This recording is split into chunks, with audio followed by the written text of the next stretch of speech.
আজকে যে সম্বন্ধে আপনারা জানতে চেয়েছেন সেটা সম্বন্ধে বাংলাদেশের সব মানুষ অবহিত রয়েছে।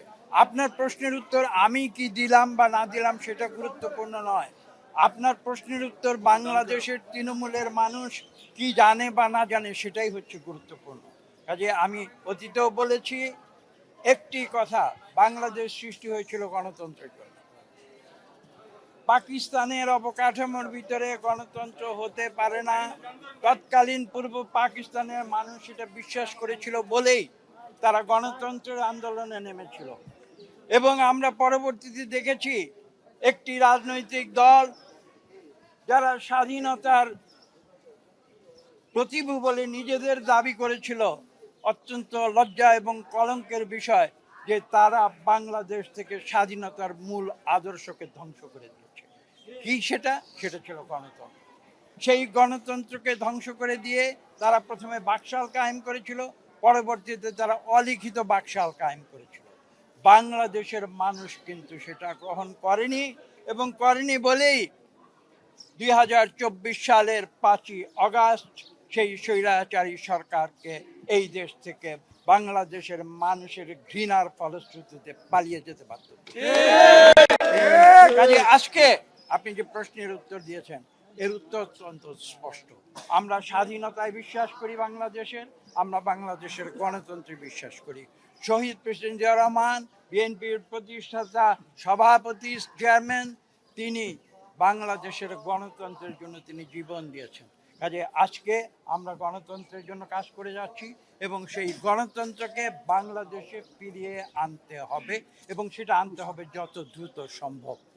গণতন্ত্র ব্যতি রেখে আজকের বিশ্বে কোনো জাতি মাথা তুলে দাঁড়াতে পারেনি। একদলীয় শাসন কথা যতই বলুন না কেন, তারা ক্ষমতা দেখাতে পারে কিন্তু তারা কোনোদিন মানুষের ভালোবাসা পায় না। এবং সেই কারণেই আমরা বিএনপি, আপনারা জানেন আমরা প্রতিহিংসায় বিশ্বাস করি না, আমরা প্রতিহিংসার রাজনীতিতে আমরা বিশ্বাস করি না। এবং সেই কারণেই কিন্তু আমরা বলেছি যে আমরা বাংলাদেশে সকলের স্বাধীনতা চাই, কথা বলার স্বাধীনতা চাই, মিডিয়ার স্বাধীনতা চাই। আজকে আপনারা আমাকে প্রশ্ন করছেন, আমি যদি আজকে আপনাদের পাল্টা প্রশ্ন করি, বিগত 15 বছরে কি আপনাদের কথা বলার স্বাধীনতা ছিল না তো? তাহলে আজকে আমরা বিএনপি, আমরা দেশে গণতন্ত্র ফিরিয়ে আনতে চাই যত দ্রুত সম্ভব, এবং আমরা চাই সেটা করতে একটি মাত্র, আমরা বলেছি একটি মাত্র পদ্ধতি রয়েছে, সেই পদ্ধতির নাম হচ্ছে সুষ্ঠু নিরপেক্ষ নির্বাচন। আমরা এই বাংলাদেশের পথে প্রান্তরে তৃণমূলে আমরা ঘুরে বেড়াই।